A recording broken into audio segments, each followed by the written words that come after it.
Alhamdulillahi Rabbil Alamin. Wassalatu wassalamu ala ashrafil anbiya'i wal mursalin wa ala alihi wa sahbihi wa man tabi'ahum bi ihsanin ila yaumiddin. Amma ba'd. Kaum muslimin wal muslimat, hadirin wal hadirat, jamaah salat subuh yang senantiasa dirahmati Allah Subhanahu wa taala. Pertama-tama kita senantiasa memuji Allah Subhanahu wa taala dan bersyukur kepadanya atas segala limpahan rahmat dan hidayahnya, sehingga kita diperkenankan oleh Allah Subhanahu wa taala melaksanakan kewajiban kita salat subuh secara berjamaah. Salawat dan salam senantiasa tercurahkan kepada junjungan kita Nabiullah Muhammad sallallahu alaihi wasallam beserta keluarga dan para sahabatnya, para pengikutnya yang tetap setia berpegang teguh kepada sunnah-sunnah beliau dan para sahabatnya hingga hari kiamat kelak. Amin ya rabbal alamin. Hadirin wal hadirat rahimakumullah. Allah Subhanahu wa taala tentu pernah memberikan atau sering memberikan kepada kita ujian. Itu sudah merupakan sunnatullah. Karena dunia ini adalah darul bala, kata ulama, adalah tempat kita diuji. Jamaah sekalian, sebagaimana tadi imam kita membacakan dalam surah Al-Baqarah, وَلَنَبْلُوَنَّكُمْ بِشَيْءٍ مِّنَ الْخَوْفِ وَالْجُوعِ وَنَقْصٍ مِّنَ الْأَمْوَالِ وَالْأَنفُسِ وَالثَّمَرَاتِ وَبَشِّرِ الصَّابِرِينَ الَّذِينَ إِذَا أَصَابَتْهُمْ مُصِيبَةٌ قَالُوا إِنَّا لِلَّهِ وَإِنَّا إِلَيْهِ رَاجِعُونَ أُولَئِكَ عَلَيْهِمْ صَلَوَاتٌ مِّن رَّبِّهِمْ وَرَحْمَةٌ wa ulaika humul muhtadun.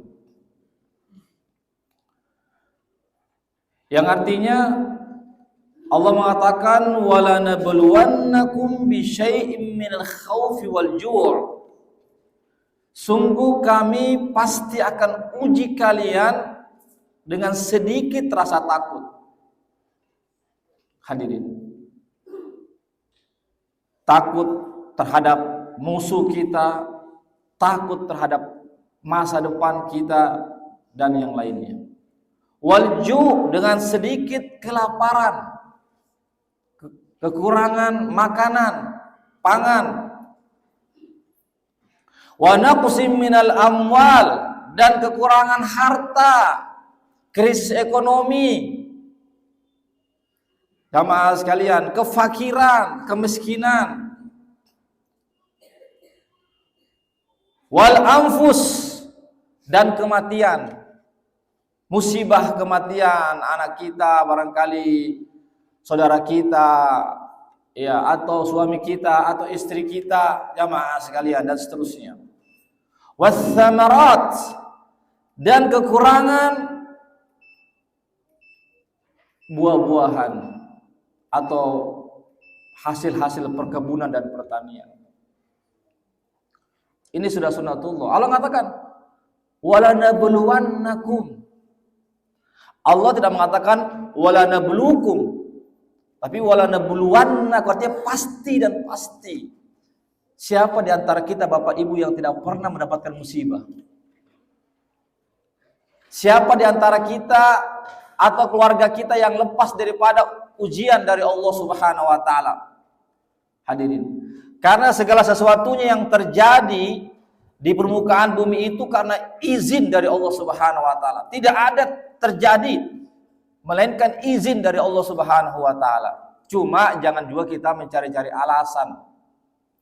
Ini Ustaz kan sudah takdir Allah Ustaz. Ini kan sudah ujian dari Allah. Tapi jangan kita yang menjadi penyebabnya gitu. Salahkan diri kita. Tapi kalau kita sudah berjalan di atas rel agama, lalu ada musibah yang menimpa kita, jamaah sekalian, maka ini adalah merupakan ujian dari Allah Subhanahu wa taala. Berarti Allah ingin jamaah sekalian mengangkat derajat kita di sisi Allah Subhanahu wa taala. Minimal Allah menghapuskan dosa-dosa dan kesalahan kita. Hadirin, karena terkadang Pak, Ibu, terkadang itu dosa itu bisa dihapuskan dengan musibah. Iya, dia tidak bisa dihapuskan dengan cuma zikir, istighfar, tidak bisa. Harus dengan musibah. Boleh jadi karena dosa kita terlalu banyak atau besar, maka tidak bisa dihapuskan dengan amal soleh. Maka dihapuskan dengan apa? Dengan musibah yang menimpa kita. Itu pun musibahnya kecil. Jamaah sekalian. Jadi apa saja yang menimpa kita seperti itu kecil. Jamaah sekalian. Allah dikatakan, wala nabluwannakum bisyai'im minal khaufi wal min bisyai'in sedikit saja Pak. Kalau Allah berikan musibah yang besar jamaah sekalian, nauzubillahi min zalik. Yaitu bukan lagi musibah, siksaan. Hadirin, sebagaimana Allah menyiksa kaum kaum Nabi Nuh. Wah, itu kaum Nabi itu orang kafir memang ditimpa musibah, bukan lagi musibah, azab. Jadi beda Pak. Kalau orang mukmin itu musibah. Tapi orang kafir itu musibah azab. Jamaah sekalian. Jadi beda. Ada orang mukmin, ada orang kafir. Ada di tengah-tengahnya orang munafik namanya. Tapi orang munafik ini sama dengan orang kafir. Karena Allah mengatakan, innal munafiqina fid darkil asfali minan nar. Sesungguhnya orang munafik itu bersama dengan orang-orang kafir di tempat neraka yang paling bawah. Jamaah sekalian. Hadirin rahimakumullah. Iya, kita lanjutkan. Iya, jadi musibah atau bala, ya itu bala itu bahasa Arab. Tapi sudah diserap ke dalam bahasa Indonesia, bala, tolak bala. Itu bala bahasa Arab, balaun sama dengan musibah. Itu bahasa Arab Bapak Ibu. Jadi banyak bahasa-bahasa Arab yang diserap ke dalam bahasa Indonesia seperti mimbar. Itu mimbar ini bahasa Arab. Mimbarun itu bahasa Arab, ini mimbar. Ya, khutbah itu bahasa Arab, khutbah. Nikah itu bahasa Arab, nikah. Jamaah sekalian. Jadi banyak bahasa-bahasa Indonesia diserap dari bahasa Arab. Baik jamaah sekalian, bukan itu inti permasalahan yang saya bahas. Ya, jadi pasti kita dalam hidup ini pasti ada namanya musibah, Pak. Makanya Nabi memberikan kita solusi. Ya, bahkan tadi imam kita membacakan sebelum ayat itu mengatakan, ya ayyuhalladzina amanu ista'inu bis-sabri was-salah innallaha ma'as-sabirin. Wahai orang-orang yang beriman, ista'inu billah, mohonlah pertolongan kepada Allah. Dengan apa? Dengan dua cara. Bis-sabri was-salah, dengan sabar dan salat. Jadi kalau kita ada masalah, tertimpa bala, musibah jangan kita panik. Jangan kita langsung lepas kontrol, tetapi kita memohon pertolongan kepada Allah. Karena yang menurunkan musibah Allah, yang mengangkat musibah Allah juga. Selesai kan Pak?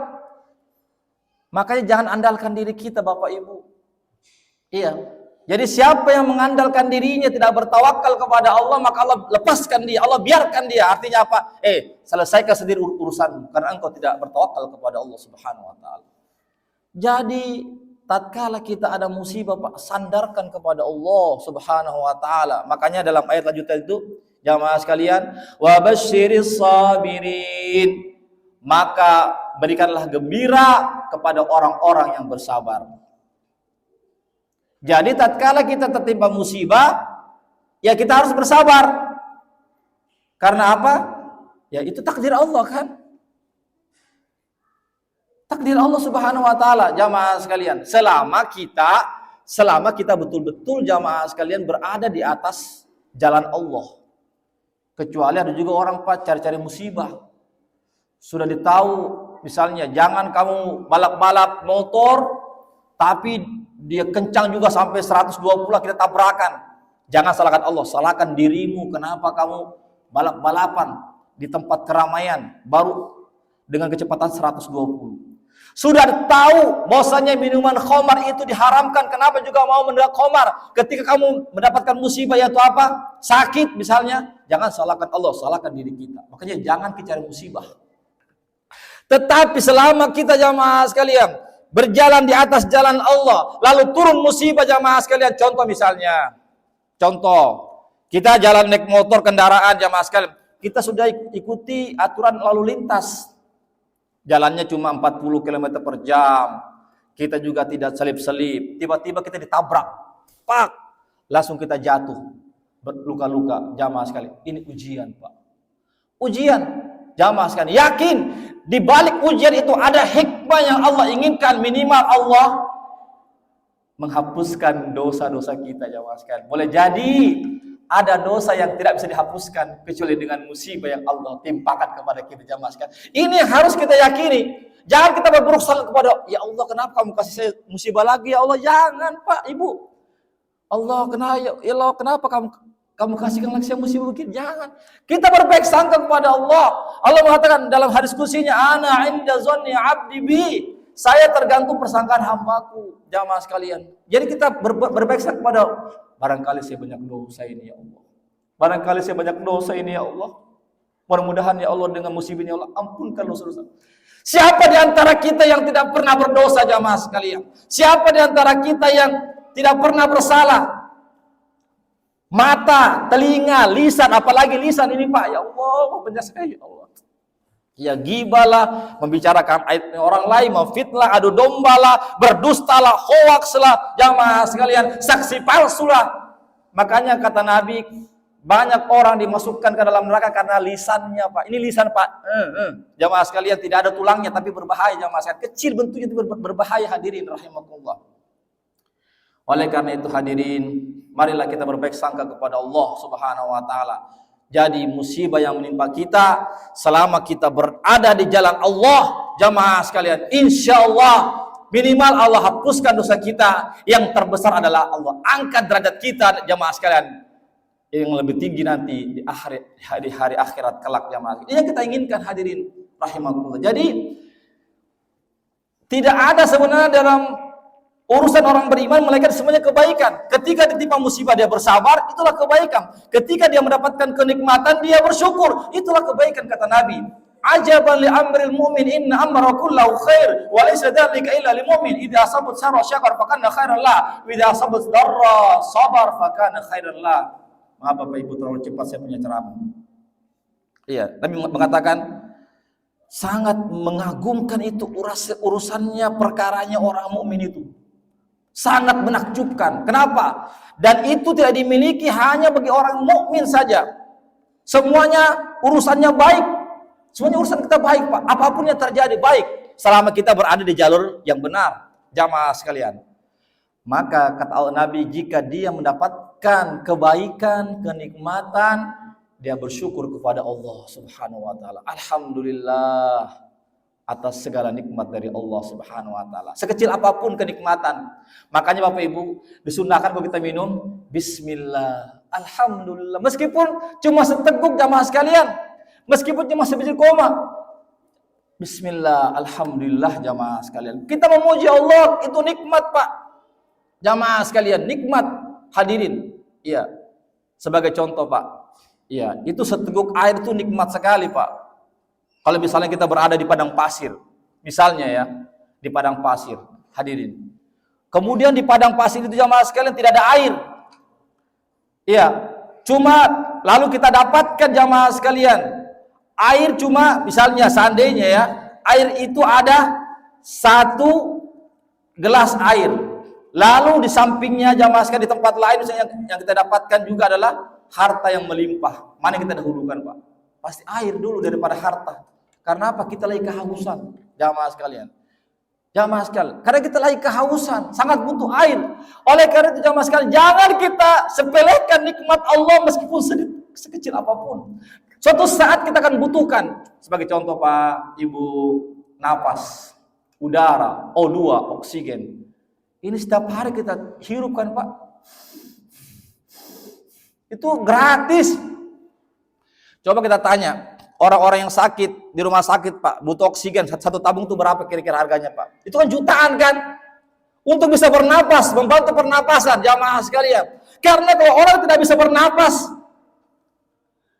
tidak ada artinya Pajero, tidak artinya Fortuner, tidak ada artinya rumah yang bertingkat-tingkat, tidak ada artinya uang-uang yang banyak di bank yang disimpan kalau kita setengah mati bernapas Pak. Jangankan orang kita poso saja Pak, setengah mati bernapas Pak. Orang yang poso, jamaah sekalian, apalagi yang di rumah sakit yang butuh bantuan oksigen, jamaah sekalian. Jangan kita sepelekan nikmat Allah jamaah sekalian. Ucapkan alhamdulillah.